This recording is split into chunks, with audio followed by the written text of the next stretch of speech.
Unless specifically indicated otherwise, the content expressed are my views only and not necessarily those of Life Pro Asset Management, LLC. The content presented is in no way an investment advice, solicitation, or an offer to sell securities or investment advisory services. The material is provided for general information and educational purposes based upon publicly available information from sources believed to be reliable. I cannot assure the accuracy or completeness of these materials. As such, the information in these materials may change at any time without notice. Reference to these discussions about IULs and annuities or fixed insurance products. Investments on fixed insurance products are different from investments in the stock market. Any guarantees provided by a fixed insurance product cannot be assumed to be guaranteed for any other investment. Welcome to the Rock My Finances show on K4HD Radio and Talk4 TV, where we put the fun in finance. Join Powerhouse Jennifer Jost, CDFA, CMC, and Private Wealth Advisor, as she collaborates with you to create clarity, control, and confidence with your money, your way. It's not about the zeros, so what is it all about? Let's find out. Now here's your host and weekly friend, Jennifer Jost. Sup, y'all? We're back. So glad you're here. Today is going to be amazing. We're going to talk about law of attraction. We're going to talk about healings. And what the heck does that even mean? How do we put all this in our daily life to actually attract more abundance? Abundance, baby, is today. So hang on.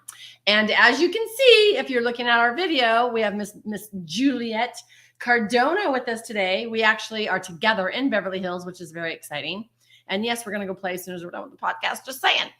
But that's not all. Guess who else? This is actually part 2 of a first episode 1 that we did with Miss Petalyn.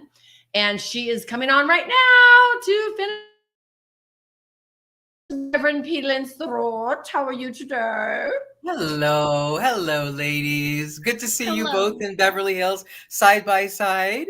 Right? We're in person. In person, I know. You can touch each other. It's very cool. Ooh, am I hot? Mm-hmm. Damn Always. right. Damn right. I love it. Awesome.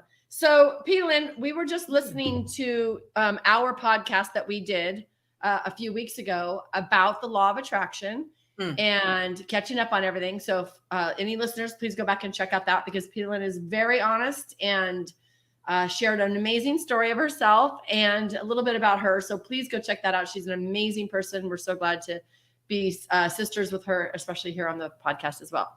With that said, we kind of wanted to continue that conversation. So we're going to get deeper today about vibrations, energy, law of attraction. I also want to go deeper into abundance and how that's showed up in your life, and adding our wonderful healings into this now, because this is part of the daily practice that goes along with all of us bringing in abundance into our lives and love and light and joy. So that's the agenda. Let's go for it. Awesome. Trying to adjust my light here, so. Of course. So I love what you said, kind of what we got from the last episode. Just a quick summary of it is, you know, we always hear it, right? We have to believe it before we see it. And that's the biggest thing that is so hard for us to do, especially, I mean, I can speak for myself, but it was hard for me to believe it until I saw it, right? We're still looking at reality instead of looking at our dreams, goals, desires, whatever we want to call that. Looking at our future, we're stuck in our reality. And then we say, well, how am I going to get that if I have, you know, 2,000 in the bank? Where's my $1 million? And so we get stuck in the reality versus where we really want to go. So first question to you both beautiful ladies, so that we tell the universe how much we love and respect money. What did you spend money on recently that brought you joy? I'll go first. You go, Miss Juliet. I love this one. So last weekend, my husband and I went and toured the local fitness center that we've been talking about joining for a couple months. There's lots of little hurdles that got in our way, like, you know, COVID part 3, I guess that was for us, and hurdled that. And it felt so good to finally get to do something that we've talked about, manifesting maybe even, yes. And get to go and spend that money. Yeah, it's, you know, $300 a month, but it's something we can both do. We can enjoy it. And it's not just, you know, one class, right? We've got all different things. So that's the thing that I'm kind of using as my high vibration this week, if you will. And so it's one of those things where you're happy to spend that bigger ticket to get the let's gains. say I'm happy to spend that bigger ticket. I'm happy to spend that. Own that ticket. shit. Own it. Owned. Owned. Owned. It'd be owned. Owned. So yeah, I like little things, but that's like the big thing where I'm like, whoa, did it. And you went to a yoga class there after? Was that? Yeah, okay, hot girl great. summer, right? Hot girl summer. I love it. Okay, Ms. Petalyn, what have you done recently that brought you joy?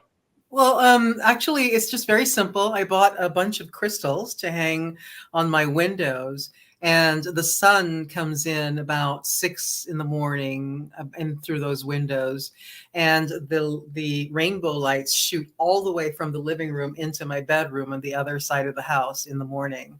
And I love light, and I love rain, the refracted light from crystals, and so that makes me happy every morning as long as there's sunlight, so. I love that. I love that. Refracted. Never heard that word before. I always learn from Miss Petalyn. I love that. I need my dictionary out. Oh yeah. I love it. Okay. I'm going to say that I bought beef jerky and the South American jerky and sent it to Petalyn. Oh my gosh. So good. So good. I just finished both, by the way. So. Oh, I know. Right. And now aren't you like, where's my next bag? Yeah, I know. My little protein I'm snack. so addicted. Yep. It's great. Awesome. I love that. Okay, good. So we get that going. Now we're in those. Now notice our vibration. And anyone listening, think of something that you spent money on that brought you joy, and notice how your body is feeling. I'm a little tingly. I'm a little excited. It's like, oh yeah, that's really cool. And that is a vibrational raise. Like we are raising our vibration. What we put out, we get back. So now if I'm putting out that vibration, I'm going to run into people that have that vibration. I maybe even attract better experiences, not necessarily better, but in that vibration, which is abundance and joy. Like that's where we're at right now. So that's awesome.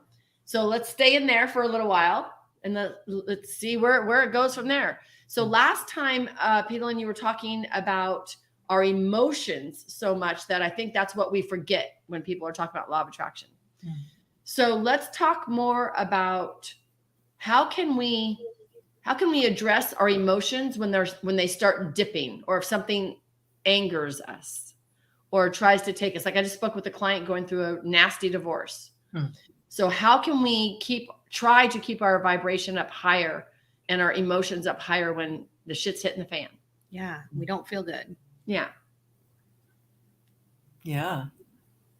Juliet, you have some thoughts on that? Do you have any thoughts on that, my dear? Maybe some tools? I wanted to hear Petalyn wisdom, but sure. I mean, my thoughts are and I've learned this through talks with you ladies often, actually, and going back to a place where you experienced the joy. So just a minute ago, we talked about a purchase that we made. It could be a big purchase like a gym membership, or something small like a crystal that you get everyday joy out of, that you're like, wow, I did that for myself. So I think sometimes when you have those harder emotions, whether it's anger or fear, or you feel, I don't know, taken advantage of or something like that, if you can pause and just say, okay, I'm feeling this, and give yourself the permission, then I think the next step is going to a place of changing that feeling. Go back to a place where you felt really, really good. Like the first morning, maybe you woke up and you saw the refracted light from your bedroom, Petalyn. Maybe you were like, wow, today has arrived, and feel it and sit with it. I think that's a really good way to change that state of mind, because if you're stuck in those feelings, it's really easy to have, a terrible, horrible, no good, very bad day, just because your day started off thinking about that dang divorce and that horrible ex or something, whatever it is, right? It could even just be an email that set you off, or something smaller that could snowball into this big, huge thing in a fight with your spouse or your ex, whatever. So I think it's the pause, though, that you have. You can't just go from 0 to 100. You got to take a step back and give yourself permission, sometimes grace, right? I think I'm taking really notes, girl. That was actually pretty good. Y'all have trained me well. I have to give you credit. You're here. This is all because of you and Petalyn over there. So Petalyn, I want to hear your take on that. I think that's a really good point, Juliet. And that really works very, very well if we, as you mentioned, if we catch it early, if we catch the dip early. Unfortunately, sometimes and oftentimes we don't catch the dip until we start to hear ourselves go, being cranky. And by the time we're hearing ourselves be cranky and we're able to name, oh my God, I'm being really negative or negative Nelly, or this is just really screwed up or whatever. We've gone down the labyrinth quite a bit, right? And so for me, and I personally, if I don't catch it early, I can't fib to myself and pretend I don't feel funky when I do, right? Yeah. I can't like switch and go, oh, the crystals are so lovely. It's like, that just won't do it. It's like the medicine has to match the disease, And so like, so for me, smaller, huh? what helps is if I can actually go into the emotion, right? Go into it, like actually do an about face instead of trying to distract myself. Go into it and look at the monster head on, right? And try to identify what exactly I'm feeling, to try and source it in a sense. And I do a podcast episode on my podcast. Coactive Healings, that talks about walking between the raindrops. And that's all about standing, like imagining what all the troubles, all the, the in-laws, the bank account, whatever it might be that's bugging you, the low self-esteem in that moment, the, oh my God, I should have done it this way versus that way, or whatever, or said this versus that. To stand between all of those things, as if all of those things are raindrops falling around you, and you can somehow stand between them and not be touched by any of them, but you have the purview to be able to watch them falling around you in real time. But it's as if time stops. And so, you're not in a rush. You're not anxious. You're just able to watch them all around you. And you'd have to, and so I suggest a certain way of dealing with it from there. And you'd have to go on the podcast to listen to that. But good plug. Excellent episode, I would say. Yes, it is. One of the things that I would suggest is to once you identify and you name it, it doesn't have to be hugely accurate. Just first pass whatever the emotion or the issue is, name it. And name the emotion, and then repurpose the emotion. In other words, repurpose it in the body. So, for instance, anger can be repurposed beautifully as determination. So whatever it is that is pissing you off, instead of using that anger against yourself, you can actually take the energy of anger in the body, all of the neurochemicals and so on in the brain that is creating that emotion. You can shift that into determination. Like you can create a determination, like, I am determined to get X, Y, and Z done, or I'm determined to make this thing very, very clear, or I'm determined to never do that again, or I'm determined to have a freaking good day regardless, or I'm whatever it might be, but to actually, because the chemistry of determination and anger is very, very similar. The body often does not. It is said that the body does not actually know the difference. It's just that we have named it something different. So we think it's something different, and it's not actually. In the body, it takes the same neurochemistry to be very fired up and determined about something as it does to be angry. So we can rename it. And so I think it's important because it allows what's going on in the body, the cortisol, the neurochemistry, and so on, to actually be used for something. So it has a payoff. It has a payday. Right? It can be used for something, and instead of denied or shut down, because you can't, because the chemistry is still there. So why not use it? It's still going to happen. So recycle that energy into something you can use. Yeah, exactly. So I'm going to put a caveat on that, or a question, I should say, on that, because I think, I don't know where I heard it, I don't know if it's right, but anxiety and excitement are just as close as anger and determination, right? So when we like new young children, I shouldn't say young adults coming up, like I'm talking with parents and their children now, they're going off to college in their senior year of high school. And I'm speaking with them and teaching them about money and teaching them about stocks and bonds and what is this and how to spend money and all of that. And they say the word anxiety because that's the word that's in the media. And then I talked to them a little bit more and I said, well, is it positive? Yeah. So could it be excitement? Oh yeah, it's actually excitement. So it's excitement to learn something that you don't know. So it's really not anxiety. So I love that repurposing that emotion because of the labels we've heard. We all can go to anger. That's our society. It's the easiest acceptable emotion that we can have. Anger is more accepted than pure joy or bliss because people think you're doing something wrong if you're completely happy all day long, which is hilarious, right? So I love that. So here's my question. Can I just say that that anxiety is, if we name it anxiety, it is what it is. It is what we name it, right? So it's not that it's not anxiety and it's excitement. It is anxiety if we name it anxiety, right? Yeah. So we have to honor what is there, because if we don't honor what's there, we cannot then use our agency to shift it, right? So anxiety is rooted in fear, right? So fear and excitement are counterbalanced. And so, yeah, and I love that you apply that to anxiety. That's great. Right. I mean, just ask, if they don't know what excitement is. They haven't really when we're talking about money, they're not going to think the word excitement because that's not out in the media. That's not in the movies. That's not in anything that they've seen. Right. But when I mentioned that, so could this be excitement about learning something about money? Oh yeah, it actually is excitement. So it is, like you said, it is what it is until you label it. And when you label it, that is what it is. Whatever you label it, it is. But if they don't know, like we don't know. If they don't know, they can shift it. They don't realize that excitement has very similar feeling in the body as anxiety. It's like, I'm about to jump out of a plane. Holy crap, Yeah. That's just freaking anxiety and excitement. Like, I'm sorry. That's just crazy shit right there. Okay.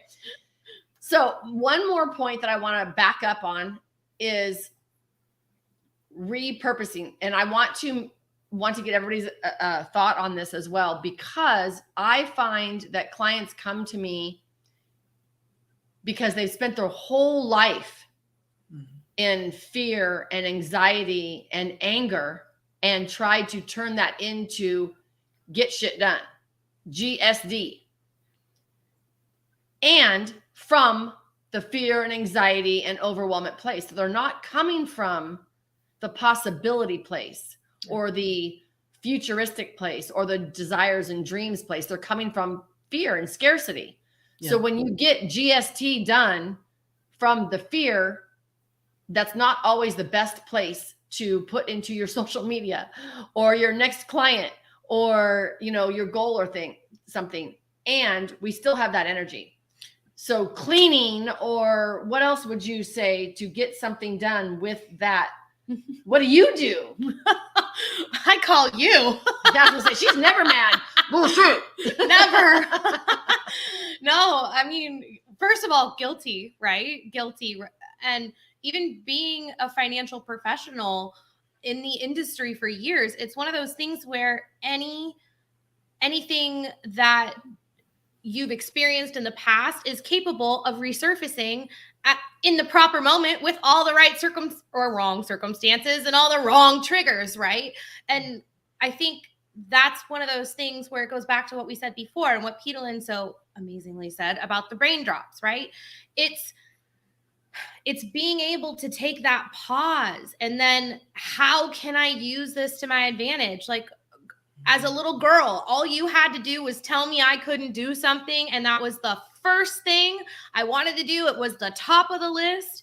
And you're one of those. It became sometimes an obsession even, right? It's like, I'm going to be the best whatever because somebody said I couldn't do it. Best gymnast, best horseback rider, best whatever you want it to call it. Was that answering the question? It was. Again, pause, and determination, just like Petalyn said, determine yourself to get that next situation handled.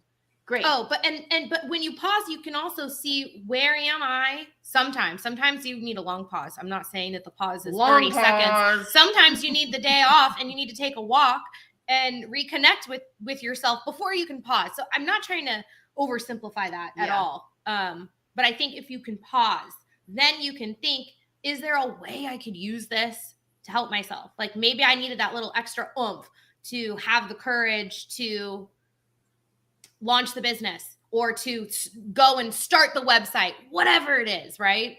So I think that's my very long answer. I love Juliet's word of pause, because so many times, so we're all coaches here, right? And so we're coaches, we help our clients, and our clients call us when stuff's happening. Oh yeah. So I love this. I don't know why I don't use that word pause. I love that you're saying that. So Petalyn, your turn. Chime in. Shit, it was there and then it left. It's easy to get lost in our own conversation, right? Yes. Yeah, it's determined to do the next best thing for your step. But like, if I have clients that are trying to launch online stuff now, and if they get angry at something online and in tech, don't keep staying there. Do something different. Well, basically what we're talking about, whether it's pause or walk between the raindrops, what we're actually addressing is we're taking the feeling of emergency out of it. Right. So when we have a feeling, almost everything in our society is get it done yesterday, do it now, So culturally, we're set up to feel panic. That's part of our fear. It's part of our anger. It's part of our sense of desperation.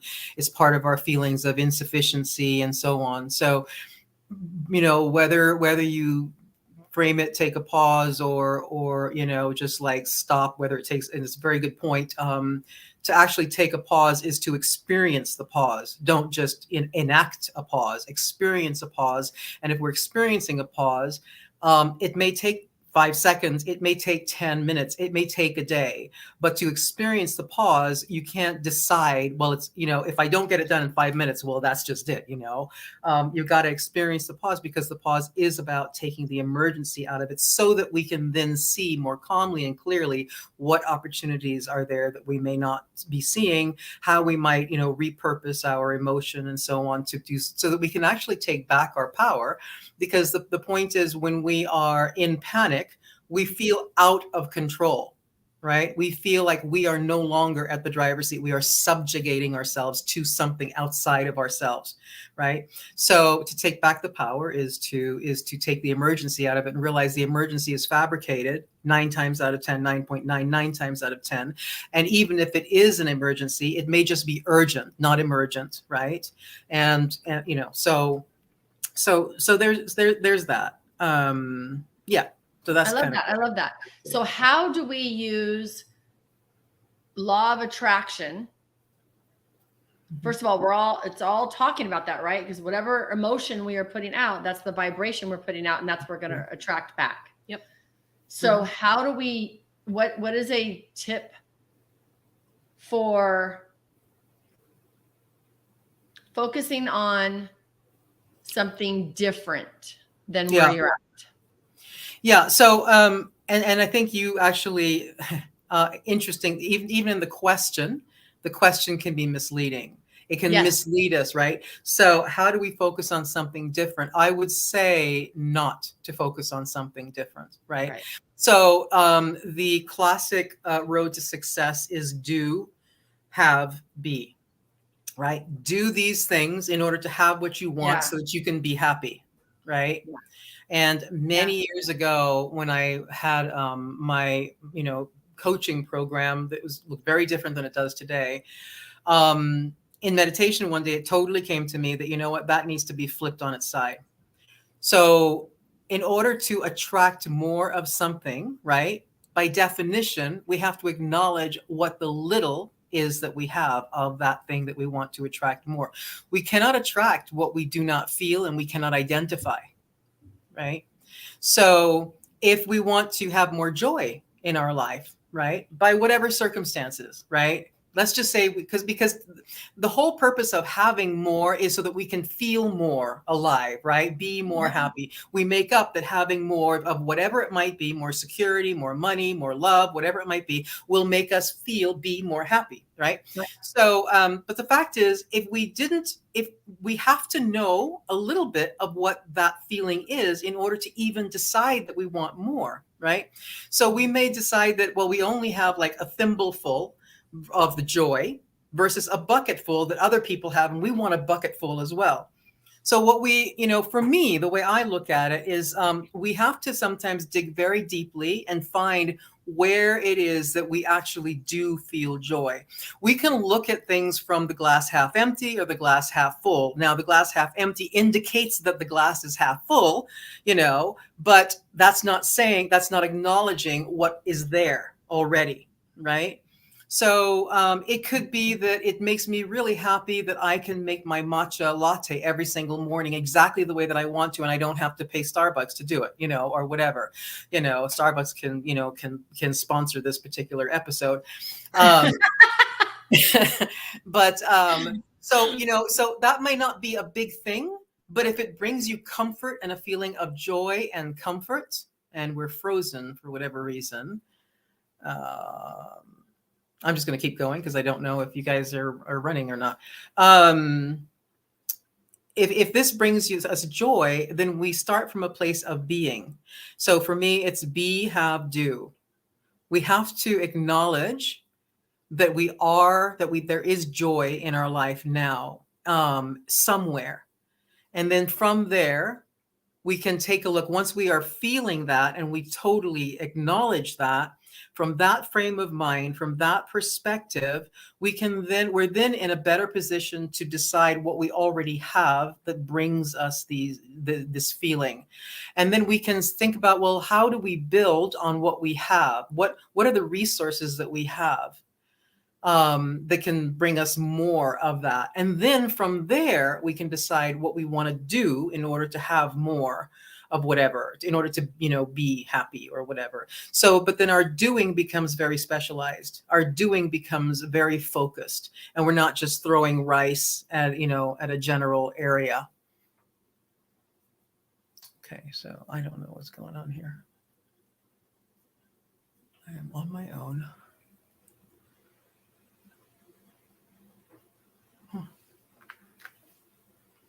What's going on?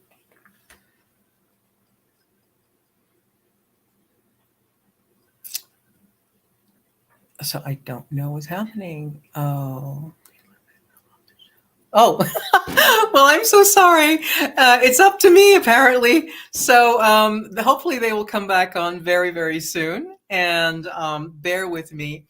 I was part of my mind was like, what's going on? And the other part was trying very hard to focus on what I was saying. So forgive that. So I think you get the picture that if we can switch the do, have, be into around and think of be, have, do, it's a great way just to sort of shortcut exactly what process we are using in order to attract more of what we want. It also takes our mind off of what we're not doing. It takes our mind off of what we don't have. It takes our mind off of the glass half empty, how we're not showing up. The do, have, be requires that we think essentially that we're not doing enough. We don't have enough. And therefore, of course, we aren't enough. We don't be enough of whatever X, Y, or Z it is. So that is definitely focusing on the glass half empty. That does, that's great for commerce. Hi. I knew you could handle it. Oh, yes. Petalyn. That's great Way for to take it commerce. away. And it's great for, corporate paychecks and all of that. But it's not really good for us. It requires that we always remain in that state of insufficiency and not enough. And it also requires that we remain outwardly focused. So we don't look internally for our resources. And for our own evolution, really. I heard a great line the other day that said the opposite of courage is not cowardice. The opposite of courage is conformity. So Oh, if I we're trying, yes. Yeah. right? So if we're trying to 100%. conform, then we are outer directed. We are automatically giving our power away. We are automatically judging ourselves from the place of what other people think. We are not thinking for ourselves. We are not engaging our inner knowing and our inner intelligence. We are not here to be carbon copies of one another. So, Completely. yeah. But that's what we've been taught, how we've taught in school, how to learn. Everybody sit here. This is how you learn, right here. This is what you listen. You eat now, you wake up now. Like our whole society is to have us conform to an ideal of what we think is a good citizen. Right, So right. What you're does a saying rich person do? What does Yeah. a rich person do? We want to do what they do, right? Because they know what to do. Well, they can teach us a few things, but they can't teach you what your particular path is or what your road is. Success for you would be very, very different. Yeah. So Exactly. yeah, it's And that's why I love coaching, right? Because I just saw that email on there. I got to check that out. Anyways, I love coaching because we can actually take a unique person and talk to them about their path and their intuition. In finance, Juliet and I are in finance, and that is not what happens in the financial industry. You have 5 boxes and you meet someone and you stick them in a box. Doesn't matter how old, what age, well, it doesn't matter how old, but what gender, what their path is, what their spirituality is, what their health is. None of that matters. It matters with the age, how long they're going to live, and that's it. And you could fit in that box. We don't do that. We do it completely different. Like we have to be there for our clients and what's going to be best for them. Sometimes it's actually helping our clients learn to trust their own intuition. that's exactly it. Most of the time, that's what it is. Right. Trusting your own intuition. Exactly. When was the last time you trusted your intuition? I love throwing shit at her. Like all the time.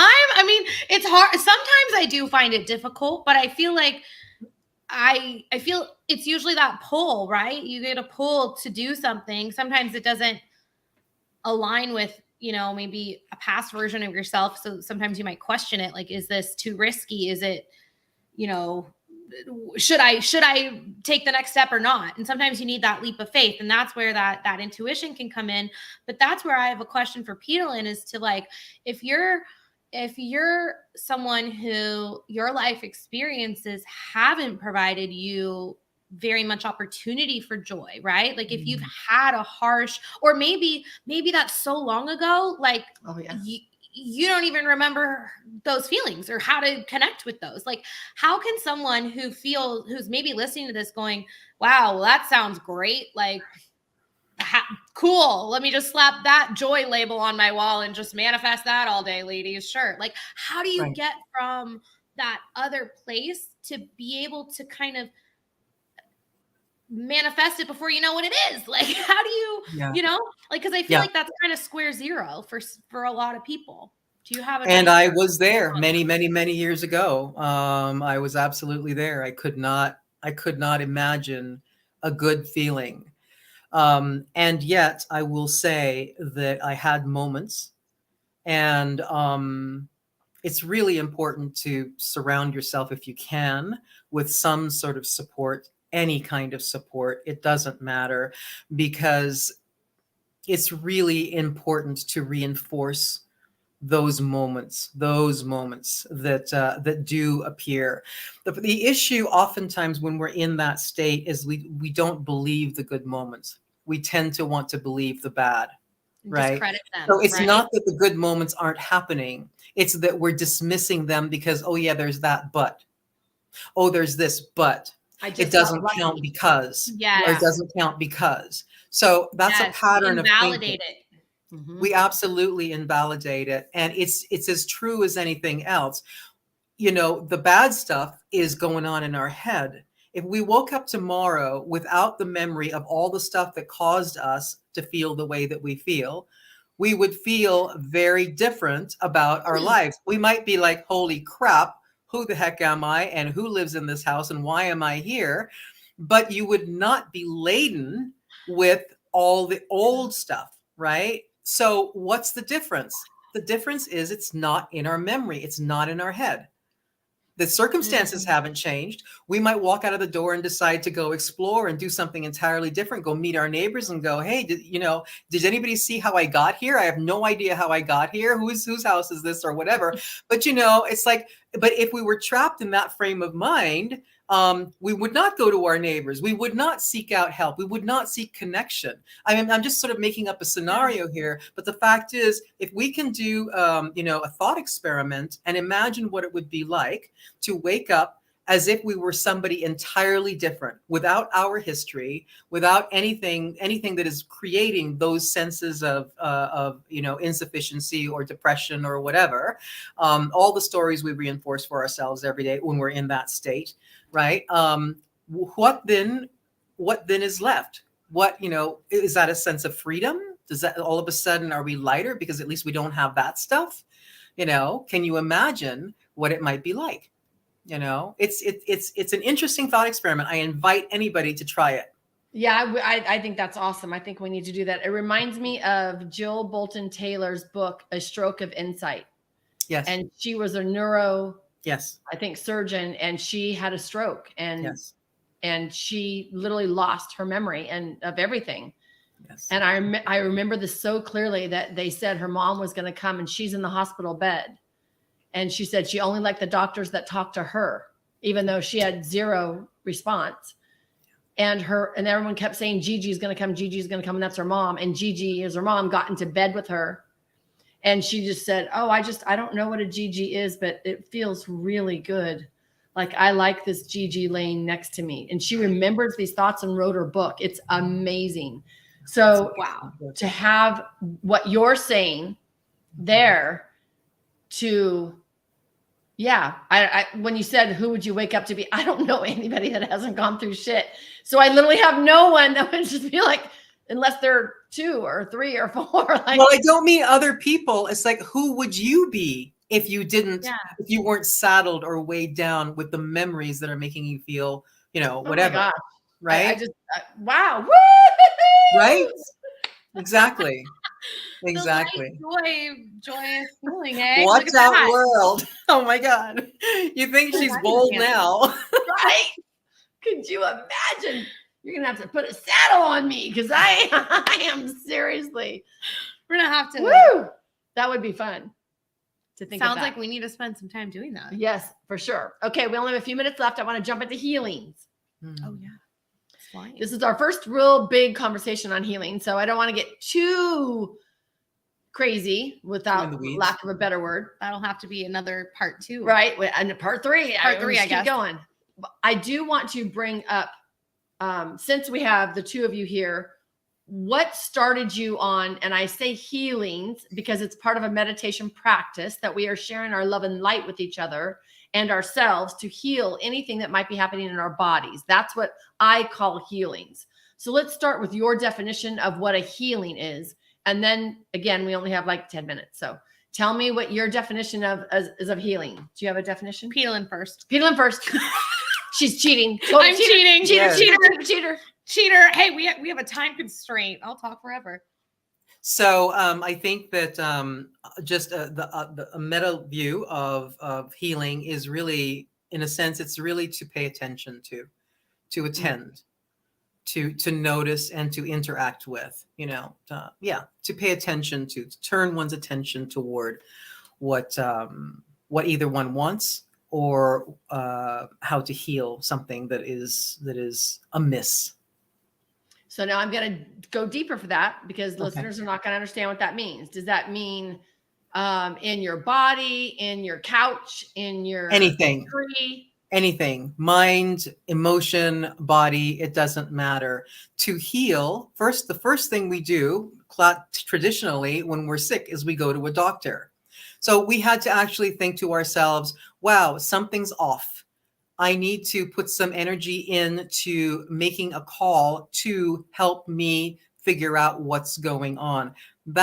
All of that complicated, do this and do that and so on is really about, I've made the decision to turn my attention toward whatever is happening and do something about it. That's the first requirement. In other words, we can't ignore it, right? We can't pretend that something isn't off or amiss. So we actually all have clients that do that same exact thing. Like, I'm sick and tired of not making the money I should be making. I'm sick and tired of being in debt. I'm sick and tired of not understanding what is an investment. Where am I at? So I need to fix this now. They reach out to fix a problem, right? Same thing with financial here. They need to, well, her generation's young and wealthy. And so they don't know what to do and who to trust, right? So then Petalyn, on the spiritual side of things, I don't even know how to get in touch. We know it's mind, body, and soul, but what's about my soul? What is about my spirit? So how do I, when life isn't going well and we might not know what it is, that's when we start to reach out to other than a MD doctor.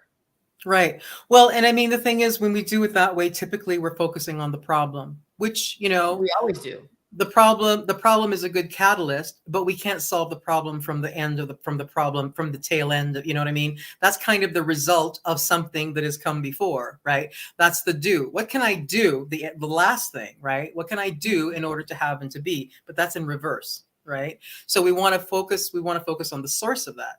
Right? What has led me here? And if I was so successful in creating what led me here, if I change some things around, I will be at least as successful in creating something different because I would have changed it from the source, right?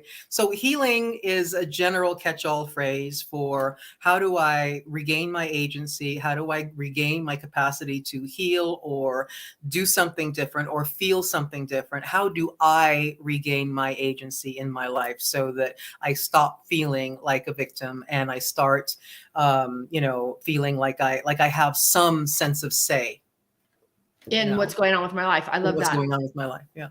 So can you heal anxiety? I can't heal your anxiety, but I can help you find ways to heal your own anxiety. Of course. Yes. Can we heal our depression? I did. Awesome. Can we physically heal us? Can we heal blood pressure? I think that we can heal just about anything. It really depends on our focus and our belief. But that does not mean that we may not need to use, plant medicine or even in some cases, allopathic medicine. I mean, if you break a bone, unless you have somebody who can reset it and all of that, we may need, our Western doctors and so on. If we need surgery, then we might need surgery. But I think it's about having a range. So it's about not getting so hyper focused on exactly one way of doing things. You can have a natural way of doing things, but we need to kind of include just about everything, if for no other reason than to at least formulate our best decisions. So, everything is available to us. Everything is available to us if we want to open our eyes and not be too rigid on our definition of what's going on, but always from a position of seeking what might be true for us in the moment. We don't have to seek the ultimate truth because that could take a lifetime, many lifetimes, but just what's true right now. And work with that and talk to your angels, talk to your intelligences, talk to your guidance system, whatever we want to call that, even if you're saying talking to your subconscious or your overconscious mind or whatever it is, talk to your right hemisphere of your brain. I don't care. It doesn't matter what you define it as. Start to be in communication with oneself. That's the most important thing. Nothing happens without that. Are you in communication with yourself? Sure am. Yeah, I mean, I think the only other thing, and you've said it all, but I don't know why I just keep feeling like saying this to the listeners, is like it's developing a practice of going inward. Like if none of this is making sense at all, and you're like, dude, this sounds great, but how? You got to learn how to sit still a little bit. Sorry. Yeah, that's the cold hard truth. Juliet's saying sit still, y'all. Sit still and go inward. It feels hard sometimes, even still, like even though I do it every day, there are days where I get up and I'm fighting it, and that's okay. It's okay. you can give yourself the permission to feel that, because that's taking back some of your control, just allowing yourself to feel like, I don't want to go inside today. Like, it doesn't feel good in there. I'm not in a good place. And if even sometimes having that thought allows me to be like, well, it's not so bad. Like that one little thing that went wrong, like we've got a whole day ahead of us, we have a whole afternoon, a whole evening.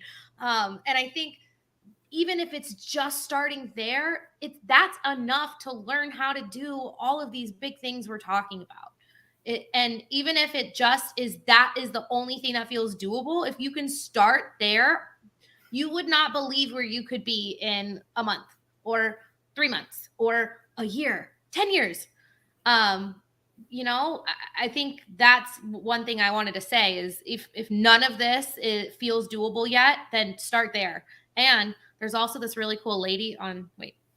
She's got this awesome website. So you can also check it out if you want some hand holding and how to learn how to do that. She taught me.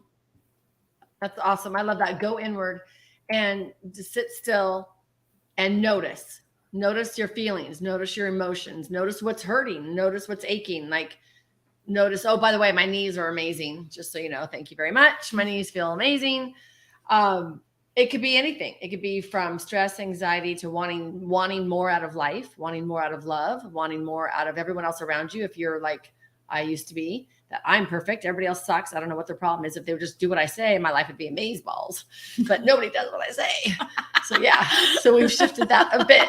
So if you ever said any of those words, you might want to go inward and realize that we can actually change that on our own, no matter what anybody else is doing, no matter who's in the White House, no matter who you're voting for, no matter who's on the road. I don't know about you, but road rage is huge. No matter who's honking the horn at you, no matter what your spouse is doing, no matter what your animals are doing and what they're messing up and chewing on, none of that. We have control over ourselves if we go inward and have a relationship with us.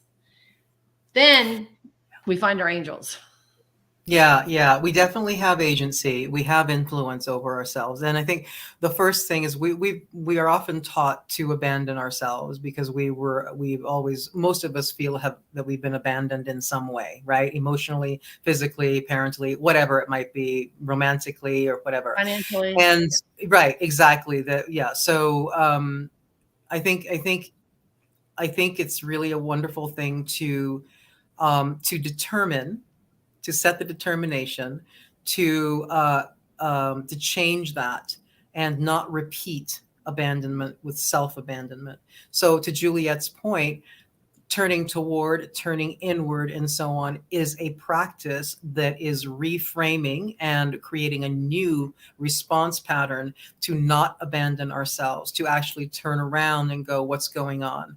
I will not abandon myself the way that I have been abandoned, because we really can't complain about the fact that we were abandoned as a kid if we continue the pattern of self-abandoning all the time. It's like, well, when is that going to change? Well, your parents can't unabandon you. So, You're recycling that same energy. Exactly. But it's a self-fulfilling thing versus somebody else doing it to you.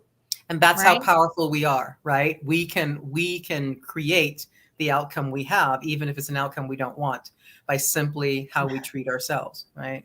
Yes. Okay. When I realized that I was creating everything in my life that I did not want, that led me to such bad depression that that I didn't necessarily want to go on, that's when I went, I do that really well. Imagine how successful I would be if I reversed that. Wow. Yeah, that's a big statement.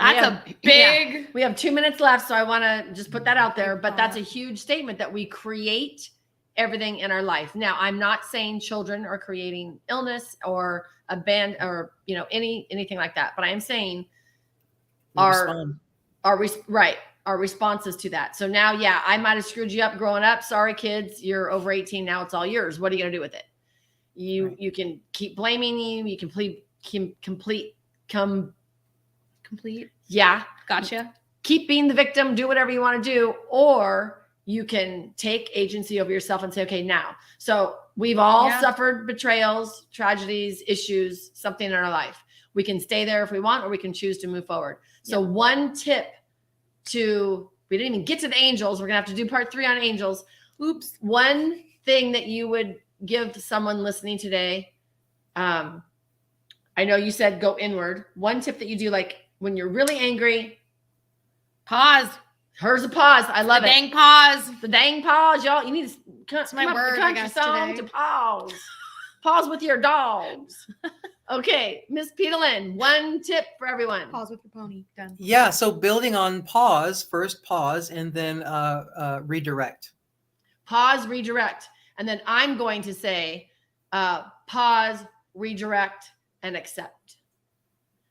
Ooh. I love it. Awesome. Hey, thanks so much for coming on the show today, Petalyn. I love you. Thank you, Miss Juliet, for spending a few days with me in Beverly Hills. We're going to go on Rodeo Drive right now and have a little chat and talk and dinner. So, Petalyn, love you. Love you lots.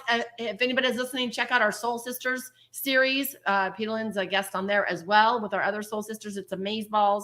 So keep tuning in. We're here every week. Okay. I want everybody to say, I rock my finances. I rocked it. We rock our finances. Love it.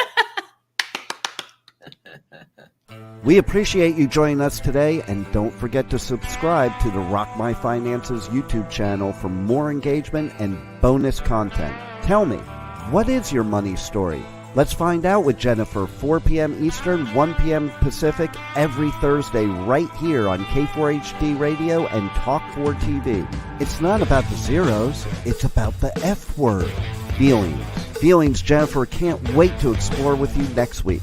Until then, let's all say, I rock my finances.